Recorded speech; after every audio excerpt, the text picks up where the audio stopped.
Hello everyone, welcome to our biology channel. Today we are going to learn photosynthesis. इस part में हम पढ़ने वाले हैं फोटोसिंथेसिस का बेसिक एंड उसकी डिस्कवरीज के बारे में. सो grab your notebook and let's begin. और एक बात इम्पोर्टेंट जो हम आज पढ़ेंगे वो सब एनसीईआरटी से होगा. सो lecture will be helpful for class 11 students and those who are preparing for NEET 2026. Photosynthesis में हमें फोटो का मतलब पता होता है. फोटो मीन्स लाइट, सिंथेसिस मतलब प्रिपरेशन,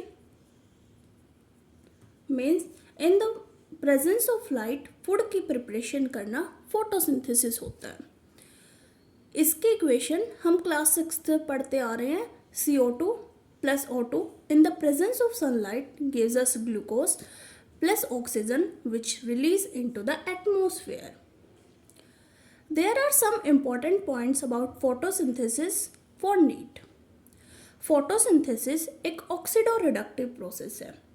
ऑक्सीडो-रिडक्टिव प्रोसेस का मतलब है इसमें ऑक्सीडेशन भी होगा और इसमें रिडक्शन भी होगा. ऑक्सीडेशन कैसे होगा?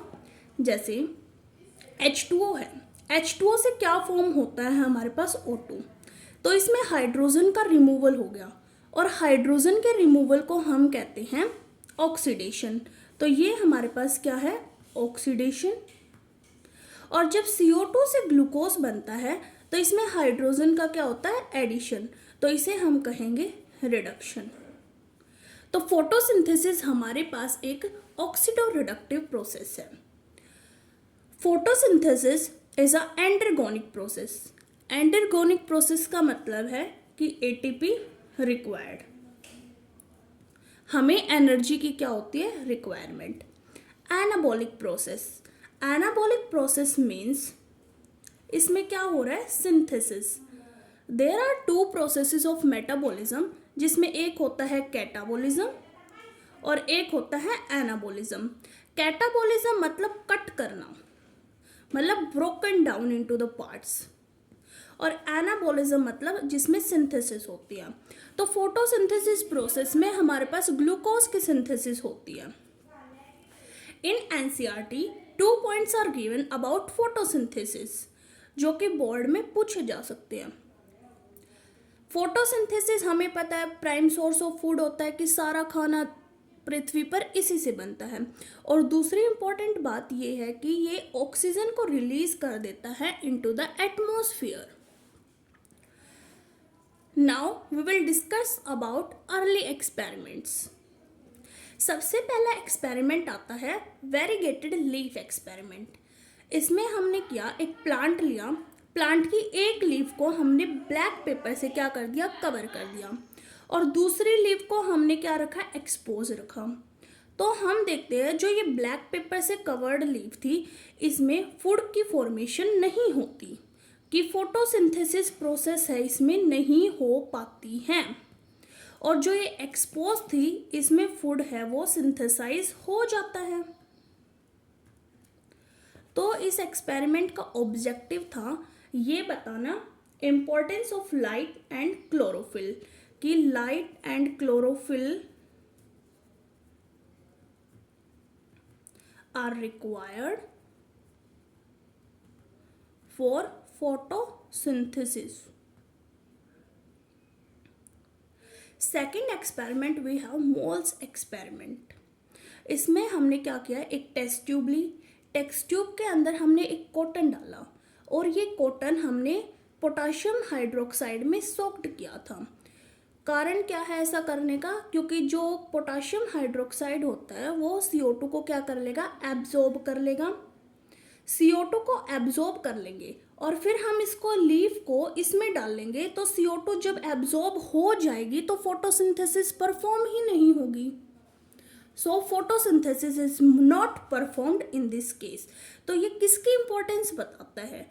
मोल्स एक्सपेरिमेंट हमारे पास CO2 की इंपॉर्टेंस बताएगा. Third experiment we have is Priestley experiment, जो कि जोसेफ प्रिस्टली ने किया था. इसने एक जार लिया था, इस जार के अंदर इसने कैंडल डाली और एम से माउस डाला।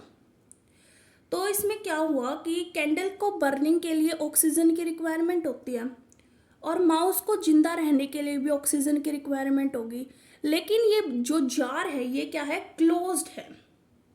तो कुछ टाइम के बाद जो इसमें ऑक्सीजन प्रेजेंट थी वो खत्म हो जाती है और कैंडल है वो बुझ जाएगी और माइस है जो वो डाई कर जाएगा। फिर इसने दोबारा से एक एक्सपेरिमेंट परफॉर्म करा जिसमें इसने जार के अंदर बर्निंग कैंडल डाली, माइस डाला और एक मिंट का प्लांट डाल दिया। अब ये मिंट का प्लांट क्या करेगा, ये ऑक्सीजन को रिस्टोर करता रहेगा और जो बर्निंग कैंडल से CO2 प्रोड्यूस होगी उसे रिमूव करता रहेगा। तो जोसेफ प्रिस्टली के एक्सपेरिमेंट से हमें क्या पता चला, एसेंशियल रोल ऑफ ऑक्सीजन। और ऑक्सीजन को हम कह सकते हैं कि एयर में प्रेजेंट होती है।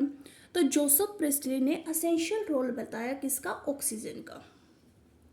दूसरा, जोसेफ प्रिस्टली ने 1774 में ऑक्सीजन की क्या करी थी, डिस्कवरी करी थी। Next we have Jan Ingenhousz. Jan Ingenhousz ने क्या किया, एक एक्वेटिक प्लांट लिया जिसका नाम है हाइड्रिला। इसको अगर हम in the presence of light रखते हैं तो इसके लीफ के अराउंड छोटे छोटे बबल्स आ जाते हैं और ये बबल्स किसी और चीज़ के नहीं बल्कि ऑक्सीजन के बबल्स होते हैं। In the absence of sunlight, मतलब dark, in NCERT it is written as in dark. तो डार्क में कोई भी बबल फॉर्म नहीं होता।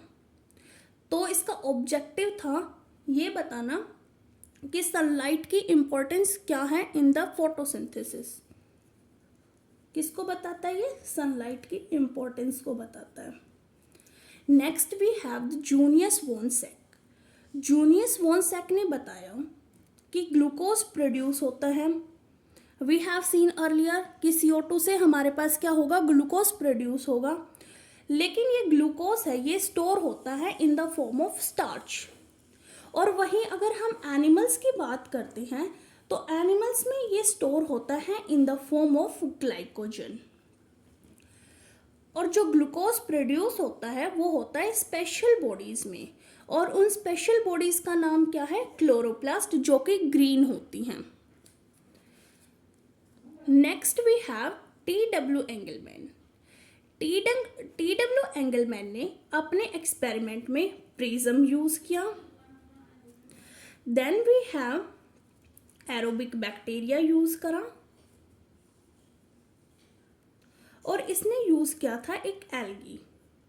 उस एल्गी का नाम था क्लेडोफोरा। इसने प्रिज्म के अंदर क्या करा, एल्गी को रख दिया। तो एल्गी क्या करेगी, एल्गी एक प्लांट है जो कि रिलीज करता है O2। ये O2 को रिलीज करेगी और जो इसने यहाँ पर एरोबिक बैक्टीरिया रखा है, एरोबिक बैक्टीरिया को रिक्वायर है ऑक्सीजन, किसके लिए, रेस्पिरेशन के लिए। तो जहाँ उसको ऑक्सीजन मिलेगी वो सांस लेने के लिए, रेस्पिरेशन करने के लिए उधर ही भागेगा। तो जो ये सारा एरोबिक बैक्टीरिया है ये इस रीजन में भाग गया। ये रीजन कैसा था, जिसमें ब्लू और रेड लाइट आती है। हमें पता है ना कि प्रिज्म से वाइट लाइट जाती है और विबग्योर निकलता है। तो ये किस रीजन में एक्यूमुलेट हो गया, ब्लू और रेड रीजन में। और ब्लू और रेड रीजन के लिए जो क्लोरोफिल रिस्पॉन्सिबल होता है वो है क्लोरोफिल A और B।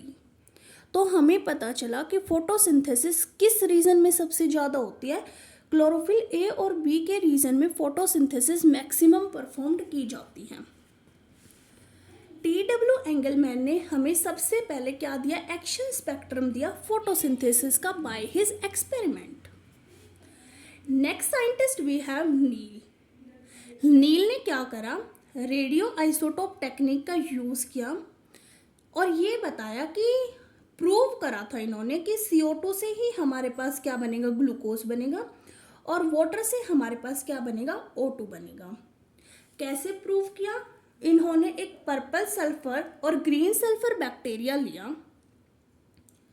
तो इन्होंने इसमें क्या करा था कि CO2 लिया, बट ये सल्फर बैक्टीरिया लिया, इसके पास वाटर नहीं था, इसके पास सल्फर हाइड्रोजन सल्फाइड था। हाइड्रोजन सल्फाइड को ये कर देता है कन्वर्ट इन सल्फर। तो इससे हमें पता चला कि वाटर से हमारे पास O2 रिलीज होगी और CO2 से हमारे पास ग्लूकोज प्रोड्यूस होगा। Thank you. अगर आपको ये सब कुछ समझ आया तो आप चैनल को लाइक करें, सब्सक्राइब करें एंड शेयर करें।